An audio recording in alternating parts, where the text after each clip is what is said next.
Mzee Katangari ni detective wa zamani wa polisi ambaye baada ya kustaafu aliamua kuishi maisha yake ya low key pembezoni kabisa mwa jiji la Lagos nchini Nigeria. Licha ya chumvi nyingi ambazo alizibuia huyu baba, lakini still alikuwa mtata kinoma ambaye alikuwa hataki kuona uhuni mbele ya macho yake akishuhudia katika mitaa ambayo yeye alikuwa anaishi. Sasa leo anapata ugeni kutoka town na anaambiwa kwamba kuna issue ambayo anatakiwa aende kuisolve mjini. Na ni mjini wapi? Abuja. Na issue yenyewe bana ilikuwa inamhusu kazini yake huyu mzee ambaye alikuwa amefariki siku kadhaa ambazo zimepita, ambaye alikuwa anaitwa Chief Bello, ambaye huyu pia alikuwa ni mmoja wa wafanyabiashara wakubwa sana nchini Nigeria. Sasa kwa kuwa Humdingi hakuwa kwenye mazungumzo mazuri na marehemu, alitaka kugoma kwenda, lakini akaambiwa kwamba lazima aweze kwenda kwa sababu kuna usia ambao ameuacha marehemu, mgawanyo wa mali ambao inabidi ubaba aweze kusimamia, na kwa huyu ndo alikuwa mtu mzima alibaki, ilibidi aweze kusimamia, kila mmoja aweze kupata anachostahili. Hata eneo ambalo alikuwa anaishi mzee Katangari hapa kijijini, ile eneo pia lilikuwa limetajwa kwenye mirathi, kuna bidii aende ili aweze kulegeza pini ili tu aweze kuona kama naye pia anaweza kupata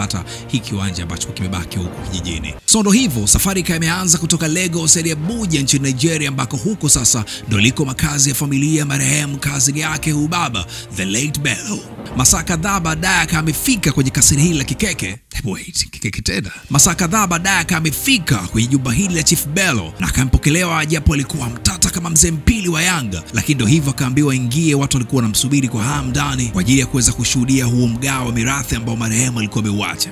Sasa picha linaanza ile kuingia tu akuta vita vya maana kati ya bi mkubwa na bi mdogo, na watu wawili walikuwa wanagombea mali ambazo walikuwa wameziacha marehemu, kusema kwamba yeye ndo anastahili zaidi. Mdingi akawatazama, wakabaka na jiumauma pale, mara jitambulishe, mara jishikeshike, mara stemeke, maelezo mengi wajivutefute, na chuma kikawa kinawatazama muda wote. Ila kwa kuwa mke kubwa yule mwamba marehemu alikuwa anamfahamu vizuri huyu Mdingi, so yeye akawa amekaza. Bas bana, akawa ameingia ndani, akawa ametambulishwa pia kwa watu wote wa familia na watu wa karibu pia ambao mirathi ya yule marehemu Chief Bello ilikuwa inawagusa, na kisha pia akawa amekutanishwa na wakili ambaye ndo alikuwa anasimamia mirathi yote ya marehemu, na kwa kuwa huyu Mdingi Katangari ndo alikuwa amepewa jukumu la kimila la kusimamia, so atasaidiana na huyu mwamba. Sasa watu wote wakawa wameletwa kwenye hiki chumba bana, na wakaambiwa kabla ya kusoma kwa usia wa marehemu kuna ujumbe mwingine ameuacha marehemu unatakiwa uende kuutazama. Sasa ni hii video ambayo alikuwa ameacha marehemu na alikuwa amejirekodi kabla kifo chake, na akawa amewataka memba wote wa familia baada ya kufariki tu waweze kukaa chini waweze kuitazama, na huyu mwamba Katangari na wakatakiwa pia waweze kuisimamia wakiwa familia nzima wanatazama hii video. Kwenye hii video marehemu Chief Bello anasema kwamba kuna mtu mmoja kati ya hawa waliokaa hapa ndani ndiye ambaye amehusika na kifo chake, na alijua hilo tangu mwanzo kwamba kuna mtu wa familia hii atakuja kuhusika na kifo chake, lakini kwa bahati mbaya pia hakuwahi kujua ni nani mtu huyo, ila alikuwa amemuhisi tu, ndio maana akajirekodi kabla kifo chake. So kama amemtaka Mdingi Katangari afanye uchunguzi mara moja na kujua ni nani kati ya hawa memba wa familia ambaye amehusika na kifo chake, kisha mjua, basi sheria iweze kufuata mkondo wake na naobaki ndio aweze kupatiwa mgao wa mali.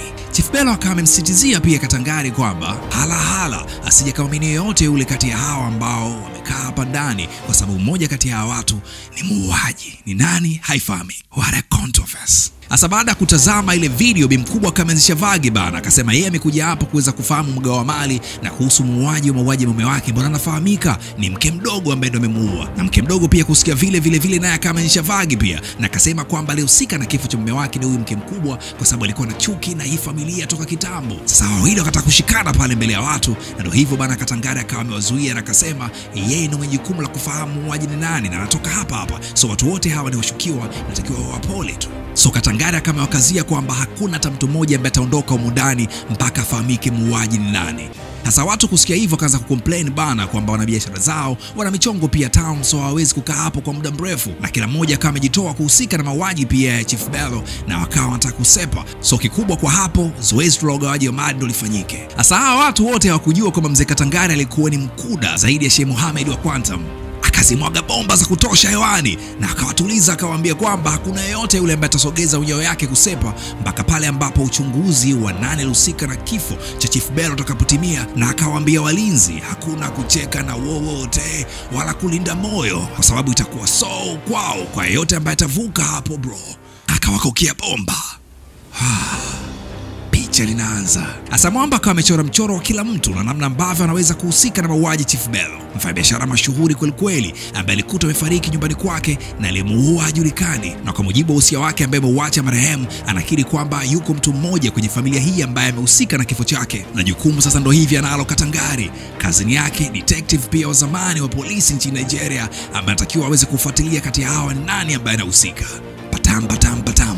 Sasa Katangari akaanza kuangalia namna scenario ya mauaji yanavyoweza kuconnect, na akawa ameanzia hapa. Huyu ni Ulan, mke mkubwa wa marehemu, ambaye mara zote hakuwa na maelewano mazuri kabisa na marehemu mume wake, hasa tangu alipooa mke mdogo, na inahisiwa pia kwamba ni mshirikina wa kiwango cha Katavi. Na mara ya mwisho, siku ya tukio la kifo cha Chief Bello ambaye ni mume wake, alienda kwenye nyumba yake na mke mdogo na kufanya timbwili kweli, na kuishia hapo. Pia akamitishia kwamba atamuua Chief Bello kwa kutokuwa anamsikiliza yeye kama mke mkubwa, anamsikiliza zaidi mke mdogo, na hilo jambo akubali hata kidogo. Amekuwa mbogo, akugeuza kisogo, akawa ameapia. Na ndio hivyo pia kametolewa kwa vurugu kweli. Kisha muda mchache baadaye Chief Bello akawa amefariki. Sasa wait, anaweza kuwa amehusika huyu? Tusogea hapo. Huyu ni Sofia, mke mdogo wa marehemu, ambaye familia mara zote imekuwa haimtaki kabisa, na naona kwamba alifuata mali tu kwa mzee baba na wala sio mapenzi madara. Na hata siku tukio la kifo cha mume wake, yeye ndo aliingia jikoni kupika na sio mpishi maalum wa Chief Bello ambaye mara zote huwa anapika. Safari hii alipika mke mdogo, na baada tu ya Mwamba kula msosi ule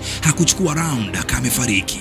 Wait again, itakuwa huyu bibi ndo kamuua sasa. Lakini kuna huyu Mwamba pia anaitwa Audu, ambaye yeye alikuwa ni business partner wa marehemu Chief Bello kwenye biashara zao ambazo alikuwa anafanya, na tangu mwanzo uchunguzi alionyesha kabisa kupinga uchunguzi ule. Na siku ya tukio la kifo cha Chief Bello alionekana pia kwenye gari nje ya nyumba ya Chief Bello, na alishuhudia ugomvi ule wa Chief Bello na mke wake mkubwa, na inaonekana pia huenda alitumia muda ule wa ugomvi kuingia ndani kisirisiri na kumtolea bomba Mwamba. Kisha ndo hivyo akampata mstuko na akafa. Hii inawezekana hii. Lakini wait, kwenye uchunguzi pia wa kifo cha marehemu Chief Bello kuna hawa ndugu wawili, Wash na Chatong, ambao hawa ni watoto wake marehemu ambaye alizaa na mke mkubwa. Wote hawa wawili hawakuwa na mapenzi kabisa na mzee wao kutokana na ugomvi wa mara kwa mara na mama yao mzazi, na kwa kuwa marehemu hawa ni watoto wake wawili wa pekee, kama angekufa technically hawa ndio angekuwa warithi wakubwa wa mali za baba yao, so huenda wameshawishika kumuua ili waweze kurisi mali. Ila wait, hapana, hii haingia akilini. Lakini pia yuko huyu pasta na swahiba mkubwa wa marehemu Chief Bello, ambaye naye baada ya kubanwa alikiri kwamba kuna pesa alivuta kutoka kwa marehemu ambaye alizichangia kwenye kanisa lake, lakini jamaa kama amezitumia vibaya, kitu ambacho kilipelekea marehemu Chief Bello kumind kinoma, na jamaa kama ametakiwa kuweza kuzilipa hizo fedha. So inawezekana labda yeye ndo alihusika ili kuficha madeni yake dhidi ya marehemu. Ila hapana bana, ingia kilini oda. Sasa ni nani hapa tena? Inakuwa ngumu hivi, kuna namna hapa picha linachezwa. Sasa muda wote huu ambao detective Katangari alikuwa anapeleleza hili kesi, mtu karibu kwenye upelelezi huu alikuwa Mima, ambaye huyu bibie ndiye ambaye alimfuata kijijini kipindi kile picha linaanza na kamemleta kwenye hili swala. Na huyu Mima ndo alikuwa mtu karibu na kuaminika kweli na marehemu Chief Bello, na alikuwa ni msaidizi wake pia, na alimsaidia pia hata Katangari kinamna fulani hivi kuweza kupata some leads ambazo zingeweza kupelekea kwenye conclusion ya hii kesi.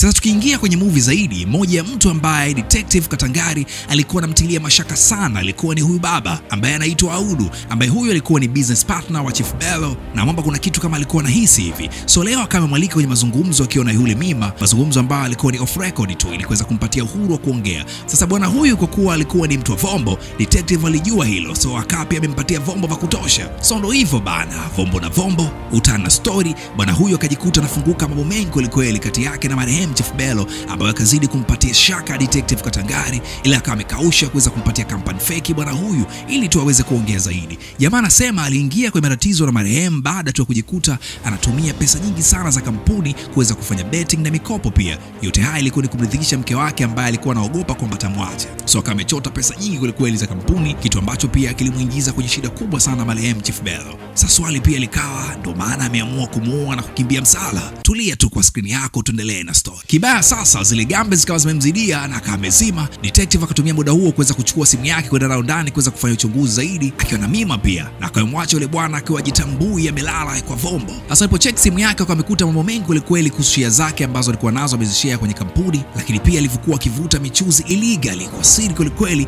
na namna ambavyo pia alijiingiza kwenye madeni makubwa ambayo yes angeweza kufanya tamani kumaliza Chief Bello ili pia aweze kumaliza hii shughuli. Sasa waliporudi walipomwacha yule bwana akiwa vombo, wakawa wakamkuta huku na kule, wakakuta mwamba anaelea amekufa akiwa kwenye swimming pool. Sasa amekufa aje, na walipomwacha hakufa, alikuwa vombo tu, na wamerudi amekufa. Wakati alikufa Chief Bello, huyu ndo mhusika na ndo naye kafa. Alikufa mwanzo, alikufa kifo ambacho walidhani huyu ndo kahusika. Sasa inakuwaje huyu naye amekufa kufa vipi wakati alikufa yule ndo alikuwa amefanya kuwa amekufa? Sasa naye amekufa vipi? Sasa wakawa wanamtafuta aliyeua na aliyeua ameuliwa, na aliyemuua huyu aliyeua yule aliyeuliwa, kuficha alivyoua huyu aliyeua yule aliyeuliwa ameuliwa na nani? Maana aliyeua tulidhani ni huyu, lakini sasa naye ameuliwa kifo cha kikatili kweli.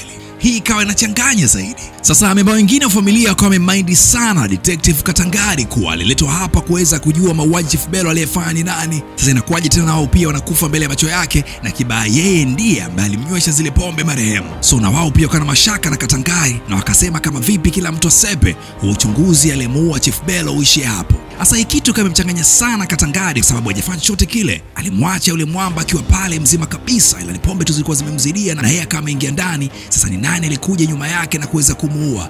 Sasa akiwa bado mahali hapa, kuna kitu akawa amekiona kwenye eneo hili. Alipoweza kuopolewa yule mwamba, akasema wait, hapa kuna mchezo unachezwa. Akaenda ndani akafikiria sana watu wote ambao walikuwa na mashaka nao, na kuna kitu kakimuingia kichwani. Nafasa kametoka na kwenda ndani, na kisha kamemfuata Mima na kamemtolea bomba.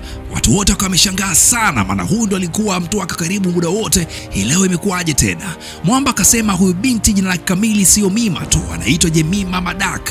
Baba yake alijiua miaka mingi iliyopita baada tu kuwa amedhulumiwa ardhi ambayo alinunua toka kwenye kampuni ambayo marehemu Chief Bello alikuwa anaisimamia, na ardhi ile pia imeuzwa kwa mtu mwingine. Julius Manake ambaye ni baba yake huyu binti alikuta akipoteza fedha nyingi sana kwenye hii kesi, na baadaye pia akaamua kwa aibu kujiua. Then huyu binti ndo hivyo akaamua kuja hapa kulipiza kisasi baada tu ya muda kupita kwa kuja kufanya kazi kwa marehemu Chief Bello na kuwa msaidizi wake karibu ili kuweza kumfahamu, na baadaye ili aweze kutimiza jukumu lake la kumuua. Katangari akasema alijua hichi kitu la bado alikuwa haja confirm, na hii leo wana uhakika 100% kwamba huyu binti ndo ambaye alihusika na kifo cha Chief Bello. Hapo sasa ndo watu wakashangaa, akasema huyu ndo alimuua pia na yule bwana ambaye alifariki usiku wa jana, kwani alipokuwa naye kufanya uchunguzi huyu Mima aitoka mara moja kama aenda nje kule kwa siri na kama amemuua, kisha kaja ndani kama vile alikuwa toilet tu, lakini yeye alikuwa amehisi kitu bana, na pale nje pia alikuwa ameokota kifungo cha shati ambalo Mima wakati anamuua yule mwamba kilidondoka pembeni ya swimming pool. Hapo sasa binti kabidi akubali tu kwamba yeye ni kweli ndo alihusika na mauaji ya mwamba Chief Bello, na alikuja kwenye familia hiyo purposely kuja kulipiza kisasi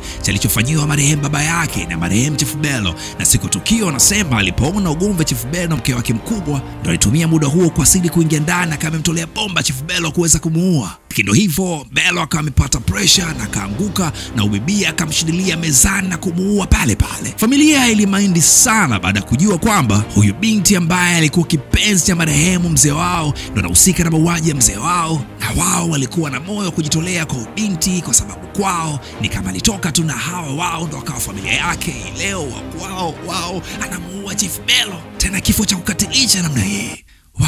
Sasa huko na kule ile binti akawa ameshika bomba na kutishia kuondoka na mtu kama tu ataweza kumshika, lakini hata hivyo baadaye akaamua aweze kujiua mwenyewe tu kwa sababu nia yake ya kumuua Chief Bello na kulipiza kisasi tayari ishatimia. Hata hivyo Katangari aliwahi na kumpiga bomba mkono wa yule binti na kuweza kumsaidia sijue, japo limuuma sana Mima kwa tamaa yake ilikuwa ni kufa tu na mchezo uweze kuishia hapo, kwa sababu tayari alikuwa ishalipiza kisasi ya familia yake na alishaisha. Kindo hivyo sasa amebaki hai na anajua kabisa kwamba sheria itafuata mkondo wake. Basi bana, ndo hivyo kama ambavyo iliahidiwa kwamba akishapatikana tu muuaji sheria itafuata mkondo wake na lobaki wataweza kupitishwa kwenye mgao wa mali. Lakini hata hivyo kwenye mgao wa mali wako ambao hawakuridhika kama mke mkubwa, lakini kwa sababu tayari marehemu alikuwa ameshajiapiza kufanya anachofanya, mgao kama umepita na shughuli kama imeisha hapo. Na nzuri zaidi pia Katangari pia naye akawa pia ni miongoni mwa watu ambao ule mgao wa mali pia ukawa umempitia bana. Ni bonge moja ya movie kutoka nchini Nigeria inaitwa Katangari Goes to Town.